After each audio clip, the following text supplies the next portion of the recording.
नमस्कार। प्रभात साक्षी news network पर आप सभी का स्वागत है। देश में 10 केंद्रीय श्रम संगठनों की ओर से देश भर में आहूत एक दिन की हड़ताल से आवश्यक सेवाएं अधिकतर अप्रभावित रहीं। हालांकि केरल, झारखंड और पुडुचेरी में हड़ताल से कुछ चुनिंदा सेवाएं प्रभावित होने की खबरें हैं। श्रम संगठनों ने दावा किया है कि अन्य मुद्दों के साथ साथ नई श्रम संहिताओं के विरोध में 25 करोड़ श्रमिकों ने आम हड़ताल में भाग लिया। हम आपको बता दें कि श्रम संगठनों की मांगों में 4 श्रम संहिताओं को खत्म करना, ठेका प्रणाली समाप्त करना, सार्वजनिक क्षेत्र के उपक्रमों का निजीकरण बंद करना तथा न्यूनतम मजदूरी को बढ़ाकर 26,000 रुपये प्रति माह करना शामिल है। इसके अलावा किसान संगठन स्वामीनाथन आयोग के C2+50% के सूत्र के आधार पर फसलों के लिए न्यूनतम समर्थन मूल्य और किसानों के लिए ऋण माफी की मांग भी कर रहे हैं। हम आपको बता दें कि केरल में यह हड़ताल पूर्ण बंद का रूप ले गई, जहां सेवाओं के ठप होने से निजी व सार्वजनिक स्टेज कैरिज सेवाएं और लंबी दूरी की बस सेवाएं लगभग पूरी तरह रुक गई। इससे सैकड़ों यात्रियों को परेशानी हुई, जिनमें छोटे बच्चों सहित कई परिवार शामिल थे जो रेलवे स्टेशनों और हवाई अड्डों पर उतरे थे। इसके अलावा कर्नाटक के मैसूरू और राजधानी बेंगलुरु में औद्योगिक उत्पादन व दैनिक जीवन सामान्य बना रहा। हालांकि मैसूरू में ट्रेड यूनियन कार्यकर्ताओं ने रैली निकालकर केंद्र और राज्य सरकार के खिलाफ नारेबाजी की।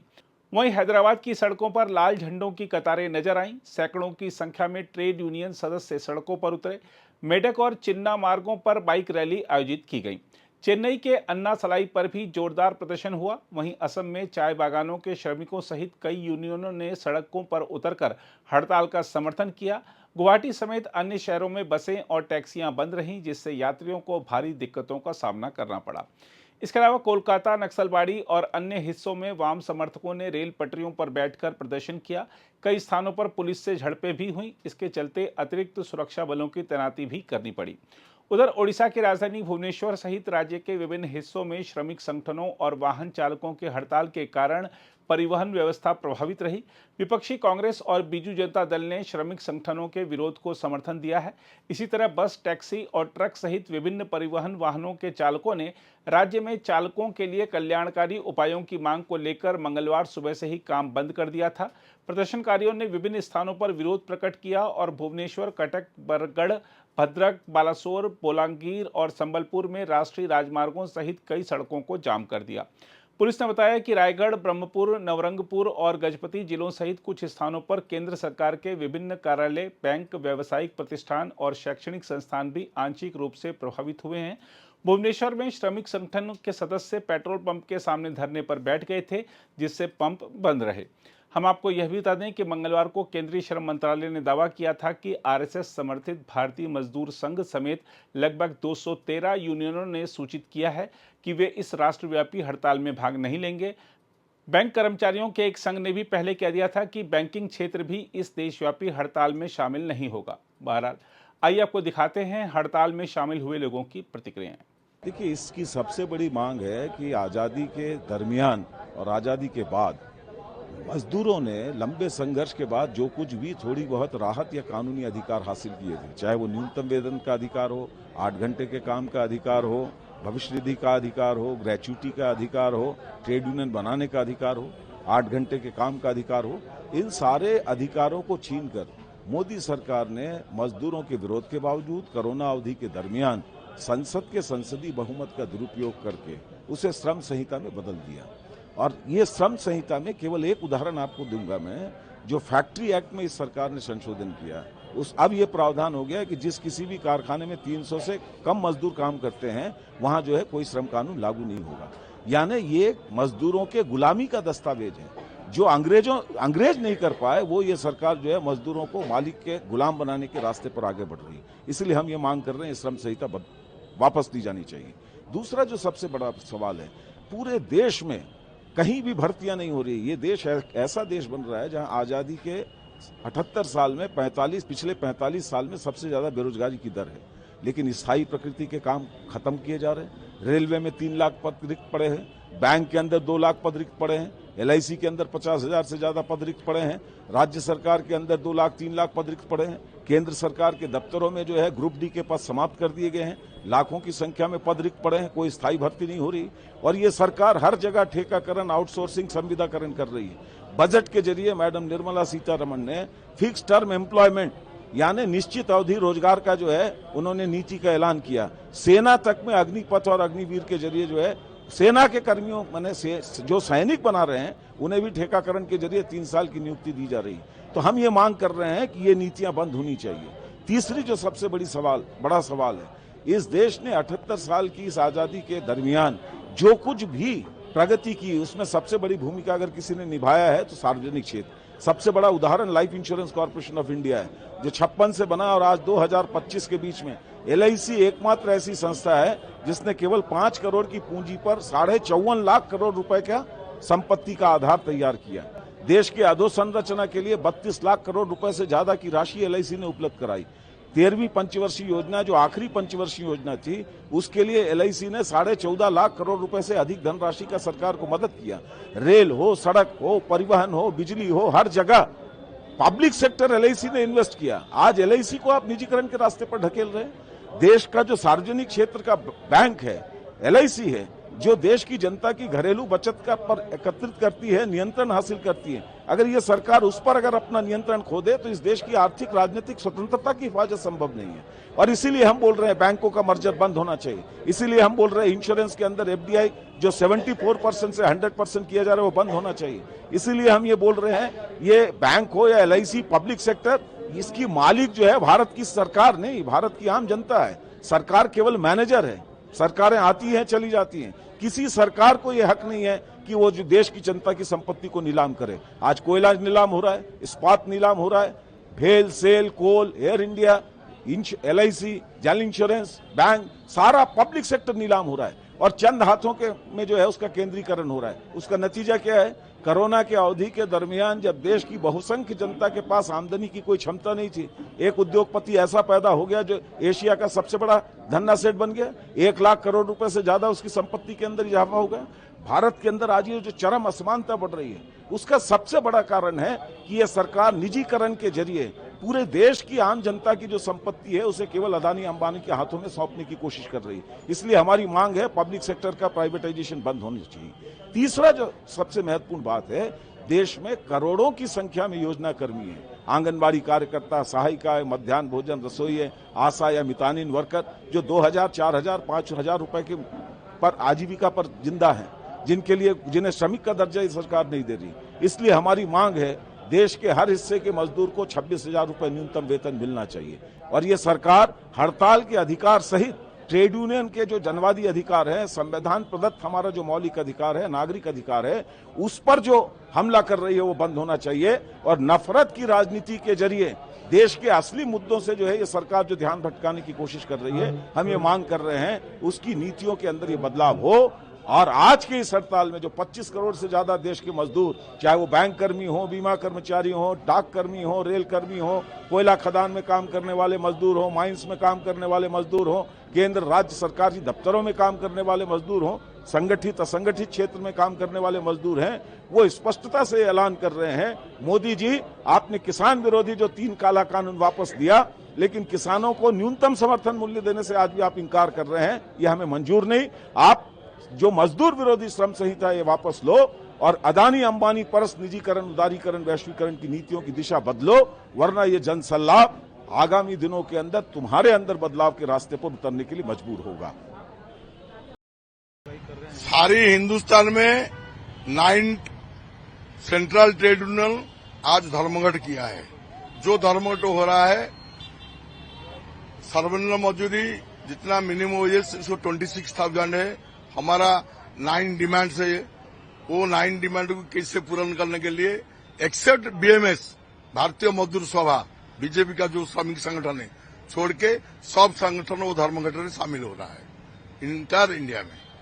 हमारा जितना जो लेबर कोड है ना, ये 44 लॉ को 4 कोड में परिणत किया है। उसको बनाने के लिए मोदी ऐसा करते हैं, अदानी और अंबानी को स्वार्थ के लिए एक कोड बनाया है।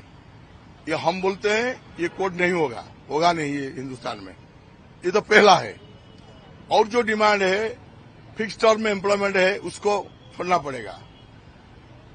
हमारा मिनिमम वेजेस जो हो रहा है उसको 26,000 होना पड़ेगा एवं 9,000 हमारा पेंशन होना चाहिए मंथली 9,000 पेंशन होना चाहिए और फिक्स टर्म एम्प्लॉयमेंट करते हैं उसको बात करना पड़ेगा। फिक्स टर्म नहीं होगा, जितना फैक्ट्री हो उसको खोलना पड़ेगा, नौकर देना पड़ेगा, नौजवान और श्रमिक सबको देना पड़ेगा। वो दाबी हमारा वो डिमांड होता है। ऐसा करके हमारा सारी हिंदुस्तान में 9 सेंट्रल ट्रेड यूनियन उसको टकरा दिया है, धर्मघट करा है। भुवनेश्वर सब जगह में रेलवे स्टेशन हो रहा है, अभी जयदेव विहार हो रहा है, आचार्य विहार हो रहा है, रसुलगढ़ हो रहा है, खंडगिरी हो रहा है, सेंट्रल रिजर्व बैंक बंद करा है, बैंक एनएच ब्लॉक किया है। अभी तो अब हम धर्मघट चलता है ना, हम धर्मघट करता है, सीटू तरफ से उसको हमको जिम्मेदार दे रहा है। हम राजीव कुमार, हम गुवाहाटी से आए हैं, बरहमपुर जाएंगे। ऑल इंडिया का ये यहाँ का रोका हुआ लोग है। मेरे को जाना है भुवनेश्वर, ये बरहमपुर, इसीलिए हम लोग खाना पीना भी नहीं खाए, इधर ही सुबह से पड़े हुए हैं। 2 घंटा हो गया सर।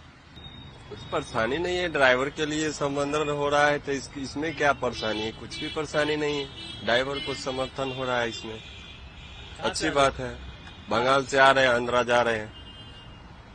कितनी देर से रुके हुए? यहाँ 1-1.5 घंटा से रुके हुए हैं। तो आप इसको सपोर्ट करते हैं? पूरा सपोर्ट करते हैं। ड्राइवर के लिए जब सपोर्टिंग है तो क्यों नहीं करेंगे? उनकी जो मांग है उनको सपोर्ट करते हैं, उनकी जो डिमांड है वो इसी डिमांड के लिए तो सपोर्ट किया जा रहा है। जो ड्राइवर को मांग है उसको पूरा किया जाए। बहुत दिन से ये दावी था, डिमांड हो रहा था बहुत दिन से। ये तो बहुत दिन से चल रहा था पर हो नहीं रहा था, अभी हो रहा है तो बहुत अच्छी है। ड्राइवर को सेहत के लिए, ड्राइवर को ग्रुप के लिए बहुत अच्छी खबर है। देखिए, जो मजदूरों की 10 केंद्रीय ट्रेड यूनियन हैं जिसमें सीटू एक हिस्सा है, उनके संयुक्त मंच पे आह्वान पर और उसके साथ जो सरकारी क्षेत्र में जितनी सार्वजनिक सेवाएं चलती हैं उनकी जो फेडरेशनें हैं दर्जनों, और किसानों के जो दर्जनों संगठन हैं देश के अंदर, उनके आह्वान पर आज राष्ट्रव्यापी हड़ताल का आयोजन किया गया है। और पूरे देश के अंदर जैसी आज हड़ताल करके मजदूर और किसान और कर्मचारी सड़कों पर हैं, वैसे ही हिमाचल के अंदर जिला मुख्यालयों में, ब्लॉक मुख्यालयों में मजदूर, कर्मचारी, किसान लामबंद हुए हैं। मजदूरों ने काम पूरी तरह से बंद रखा है। अगर मैं शिमला की बात करूं, आईजीएमसी जो हिमाचल का सबसे बड़ा अस्पताल है, वहां आज ओटी सेवाएं नहीं हो रही हैं, आज ओपीडी प्रभावित है। शिमला के अंदर जो 4-5 जितने अस्पताल हैं वहां सेवाएं ठप हैं। आज साहब कर्मचारी जो नगर निगम के दायरे में काम करते हैं, आज उन्होंने जो है हड़ताल करके कोई कूड़ा नहीं उठाया है। आज रेडी फड़ी पूरी तरह से बंद है। आज शिमला के अंदर जो होटल, जो एक लाइफ लाइन भी है एक तरह से, क्योंकि टूरिज्म के लिए हिमाचल और विशेष तौर पर शिमला जाना जाता है, तो आज होटलों में पूरी तरह से आज हड़ताल का आह्वान है। और इसके साथ साथ जो आंगनबाड़ी है, मिड डे मील है, सीवरेज ट्रीटमेंट प्लांट हैं, जो विभिन्न दायरे के जितने भी प्रतिष्ठान हैं, उद्योग हैं, हिमाचल के अंदर जगह जगह इस तरीके से हड़ताल करके मजदूर सड़कों पर हैं। किस बात को लेकर सड़कों पे हैं? क्योंकि जैसे किसानों के ऊपर 3 कृषि कानून लादे थे मोदी सरकार ने और किसानों के हक छीन दिए थे, एक तरह से गुलामी की तरफ बढ़ा दिया था, ये 4 लेबर कोड भी उसी तर्ज पर है। जहां बंधुआ मजदूरी स्थापित होगी, जहां गुलामी प्रथा कायम होगी, जहां 8 के बजाय 12 घंटे ड्यूटी के लिए कानूनी मान्यता मिल जाएगी, जहां लेबर डिपार्टमेंट जो है वो भरभरा कर गिर जाएगा, जहां पर जो है हड़ताल आप कर नहीं सकते, एक दिन हड़ताल करोगे 8 दिन का पैसा कटेगा, जहां पर आप ये देखते हैं कि फिक्स टर्म का रोजगार आ जाएगा, मल्टीटास्क, मल्टीपर्पज, टेम्परेरी, कैजुअल, इस तरीके के 10 नाम जो आप देख पाएंगे। हिमाचल में तो प्रोवेशन भी आ गया है। इस तरीके से एक बड़ा हमला है केंद्र की मोदी सरकार का। दूसरी तरफ जो सार्वजनिक क्षेत्र है, जो बैंक हैं, बीमा है, बीएसएनएल है, सड़कों का जो महकमा है, हवाई जहाजों का जो महकमा है, लोहे का जो उद्योग है, कोयले का जो उद्योग है, स्टील के जो प्लांट हैं, जो इवन की जो डिफेंस सेक्टर है, उसके जो हमारे आयुध कारखाने हैं, वो सारे के सारे आज खतरे में हैं। क्योंकि 5 ही घराने आज पूरे देश के अंदर सरकार को चला रहे हैं। अंबानी हैं, अडानी हैं, टाटा हैं, बिरला हैं, एयरटेल के मालिक हैं सुनील भारती मित्तल, और इन्होंने ही 20% संपत्ति पर देश के कब्जा कर दिया है। और ये सरकार पूरी तरह से, मोदी सरकार अमीरों के साथ खड़ी हो गई है। एक तरफ ये चल रहा है, दूसरी तरफ देश में किसानों की आत्महत्याएं बढ़ रही हैं। स्वामीनाथन जी को ये भारत रत्न तो देंगे, लेकिन उनकी सिफारिशें लागू नहीं करेंगे किसानों के हक में। न्यूनतम समर्थन मूल्य नहीं देंगे फसल का, कर्जा मुक्ति नहीं करेंगे, आत्महत्याओं पर रोक नहीं लगाएंगे। क्यों नहीं लगाएंगे? जो उनका एजेंडा 3 कृषि कानूनों में रहा है वो स्पष्ट है, क्योंकि ये सब कुछ अमीरों के हवाले करना चाहते हैं। और दूसरी ओर हम ये भी देख रहे हैं कि जिस तरीके की कारगुजारी इस मोदी सरकार की रही है, इसने पूरी तरह से एक पोजीशनिंग कर दी है अमीरों के पक्ष में। तो हड़ताल जो आज देश के अंदर है, उसका मतलब ये है एक तरह से कि ये अमीरों और गरीबों के बीच में लड़ाई चल रही है। सरकार अमीरों के साथ खड़ी होगी ओपनली, और हमारे जैसी जो यूनियन हैं, जो CITU है, 10 केंद्रीय ट्रेड यूनियन हैं, राष्ट्रीय फेडरेशन है, आज बैंक के साथी यहाँ हमारे मौजूद हैं, बीमा के साथी मौजूद हैं, BSNL के साथी मौजूद हैं, दूसरे साथी मौजूद हैं, किसानों के संगठन हैं। ये दूसरी तरफ जो ज्यादा तबका है समाज का, वो आज हाशिए पर धकेल दिया गया। इसलिए आज की हड़ताल का मायने ये है अपने आप में कि देश के अंदर एक मन बना रहे हैं जो आम जनता है, मेहनतकश तबका, कि मोदी सरकार को अगर इस तरीके से ही बेलगाम आगे बढ़ने दिया जाएगा तो ये पूरी तरह से जो है अमीरों के पक्ष में ही पूरी चीजों को बदल देंगे। इसलिए शिमला के अंदर भी आज ये रैली हुई है, पंचायत भवन से शुरू होकर चौड़ा मैदान में आई है। बारिश भी है, लेकिन इसके बावजूद भी आप देख पा रहे हैं जो मजदूर हैं, कर्मचारी हैं, किसान हैं, उनके हौसले बुलंद हैं। आज हिमाचल के अंदर आप देख रहे हैं जिस तरीके से भूमि से बेदखली हो रही है, घरों से बेदखली हो रही है, तालाबंदी हो रही है, बाड़बंदी हो रही है। आज देख रहे हैं आप NHAI जो निर्माण कर रहा है आज 4 लेन और नेशनल हाईवे का, किस तरीके से नियमों की धज्जियां उड़ रही हैं। गाबर, सिंगला और भारत कंपनियां जैसी कैसी लूट कर रही हैं, कमीशनखोरी कर रही हैं। सरकार और विपक्ष, राजनेता, ब्यूरोक्रेसी पूरी तरीके से इनके साथ खड़े हो गए हैं। और आपने देखा किस तरीके से प्रभावितों की दुर्गति है, उनके मकान भी गिर रहे हैं, सड़कें गिर रही हैं, जमीनें नष्ट हो रही हैं, खेत नष्ट हो रहे हैं। जो रोजगार है स्थानीय लोगों को 80% वो किसी को नहीं मिल रहा है।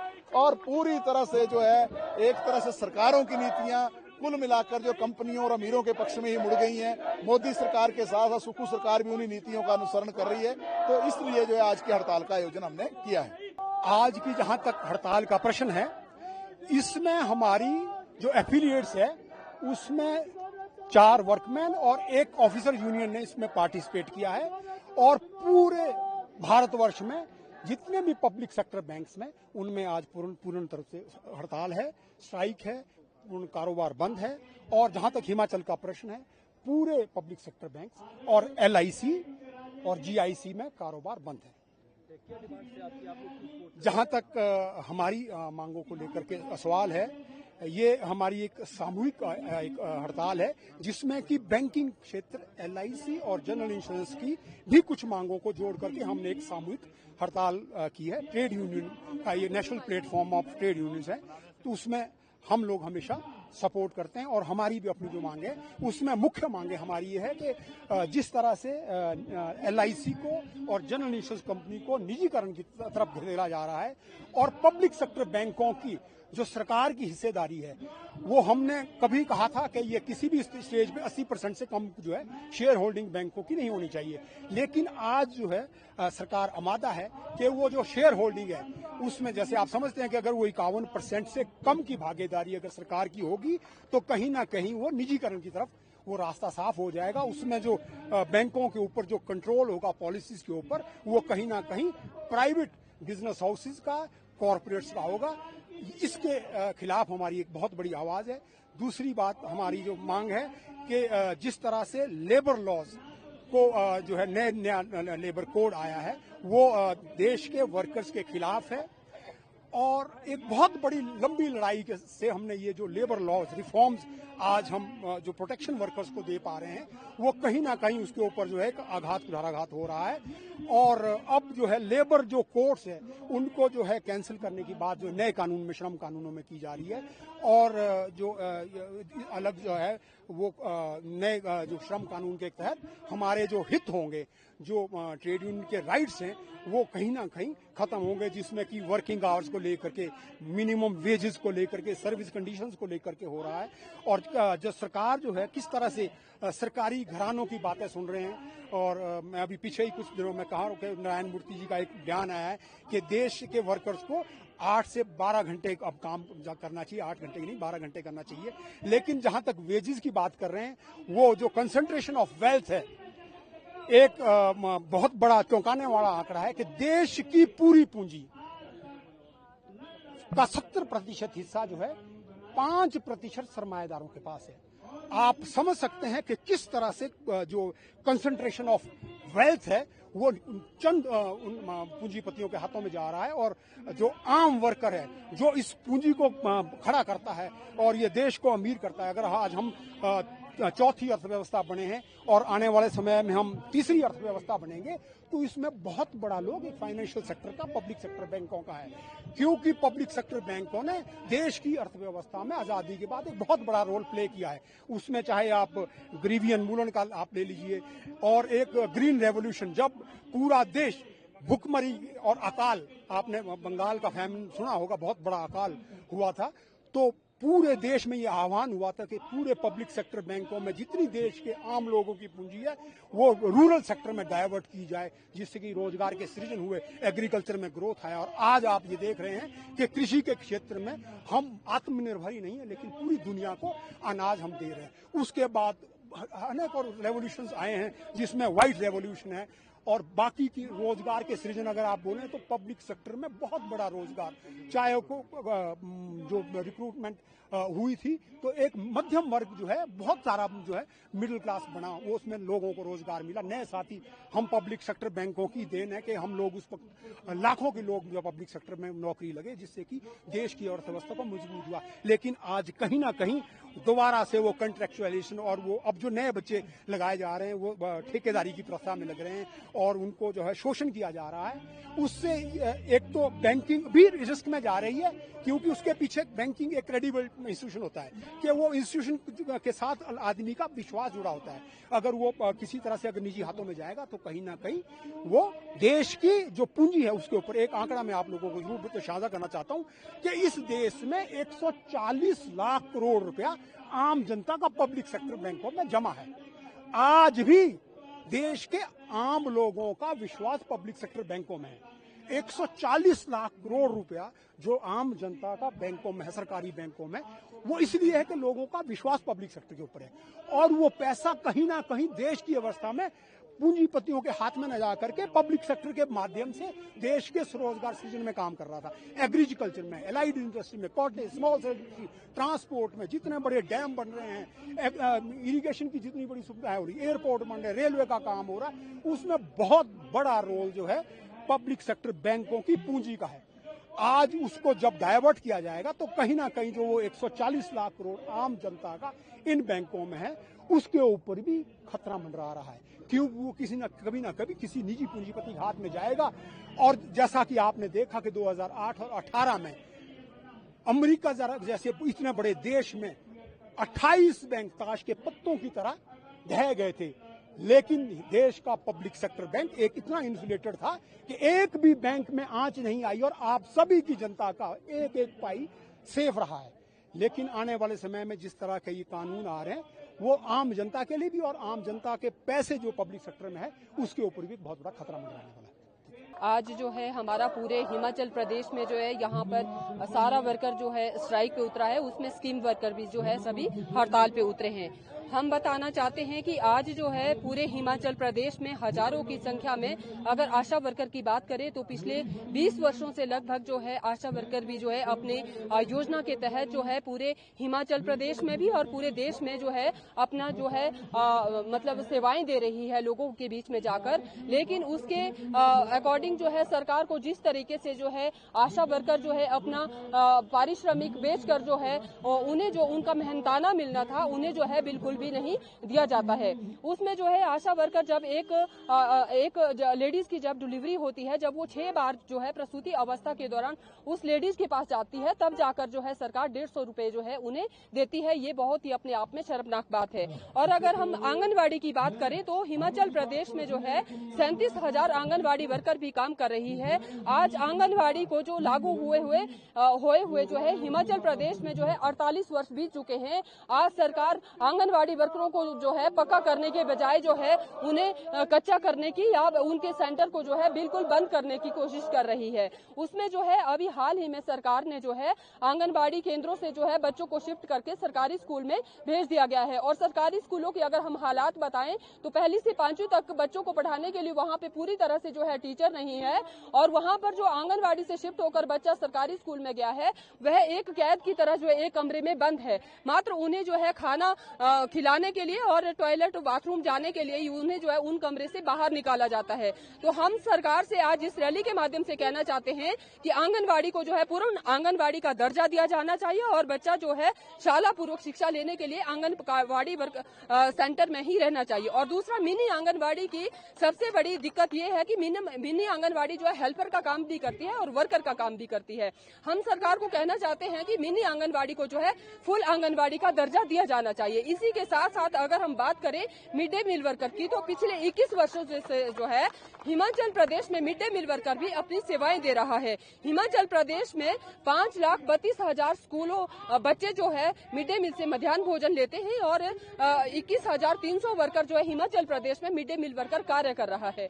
सबसे बड़ी दिक्कत मिड डे मील वर्करों के पास ये है कि हर महीने जो है मतलब मिड डे मील वर्करों को तनख्वाह नहीं दी जाती है। अगर हम केंद्र सरकार की बात करें तो पिछले 16 वर्षों से जो है मात्र 13 रुपए की दिहाड़ी देकर किस तरह से जो है मिड डे मील वर्कर का सरकार शोषण कर रही है और 1,000 रुपए ही केंद्र सरकार जो है पिछले 16 वर्षों से मिड डे मील वर्करों को दे रही है। वह भी अगर 2024 की बात करें तो 3 मदों पे जो है केंद्र की सरकार जो है 4 महीने के बाद जो है केंद्र से जो 1,000 रुपए मिलता है वो वर्करों को दे रही है। और हिमाचल प्रदेश की भी अगर बात करें तो 3500 रुपए भी जो है नियमित रूप से जो है वर्करों को नहीं मिल रहा है, जिससे कि वर्करों को बहुत ही परेशानी हो रही है। आज की डेट में हिमाचल प्रदेश में मिड डे मील वर्करों को ना तो 12 महीने की जो है वेतन दिया जाता है, जबकि हाई कोर्ट ने जो है 2 बारी जो है हिमाचल हाई कोर्ट ने मिड डे मील वर्करों के फेवर में ये जो फैसला सुनाया कि मिड डे मील वर्करों को 12 महीने की तनख्वाह मिलनी चाहिए। इसके साथ साथ जो है 25 और 26 बच्चों की शर्त जो मिड डे मील वर्करों के लिए हिमाचल प्रदेश में लाई है वह भी जो है पहाड़ी प्रदेश होने के कारण जो है यहाँ पर ये बच्चों की संख्या जो है फिट नहीं बैठ सकती है। तो हम केंद्र सरकार से कहना चाहते हैं कि हिमाचल प्रदेश की जो भौगोलिक परिस्थितियां है अन्य राज्यों की तरह जो वो समान रूप से नहीं है, इसलिए हिमाचल प्रदेश में 25 और 26 बच्चों की शर्त मतलब खत्म होनी चाहिए। उसके साथ साथ हम मांग करते हैं कि जब आंगनबाड़ी वर्करों को जो है वर्दियां दी जाती है, आशा वर्कर को जो है जब हिमाचल प्रदेश सरकार वर्दी दे रही है तो मिड डे मील वर्कर के साथ क्यों सरकार सौतेला व्यवहार कर रही है। अतः हम सरकार से कहना चाहते हैं कि 45वां श्रम सम्मेलन जो कि 2013 में दिल्ली में हुआ था, सरकार ने माना था कि सभी स्कीम वर्कर चाहे वो मिड डे मील है, आशा है, आंगनबाड़ी है, पक्का होना चाहिए। आज सरकार जो है वर्षों बीत गए हैं लेकिन अपने कहे हुए बात पर सरकार बिल्कुल भी गौर नहीं कर रही है। यदि समय रहते सरकार ने स्कीम वर्करों की बात को नहीं सुना तो आने वाले कल दिन में जो है जिस तरह से टोकन में आज एक दिन के यहाँ पर रैली धरना प्रदर्शन जो है पूरे देश में और प्रदेश में भी हो रहे हैं, आने वाले दिनों में अगर यही स्थिति स्कीम वर्करों की रही तो वह दिन दूर नहीं होगा जब जो है लगातार आंदोलन में जो है स्कीम वर्कर उतरेगा और यह जो है अपना आंदोलन तब तक जारी रखेगा जब तक कि सरकार हमारी मांगों को सबको मान नहीं लेती है। धन्यवाद। अगर आप भी लेना चाहते हैं देश दुनिया की तमाम जानकारी तो आज ही सब्सक्राइब करें हमारे चैनल को। साथ ही नीचे दिए बेल आइकन को जरूर दबाएं ताकि हर अपडेट आप तक पहुंच सके।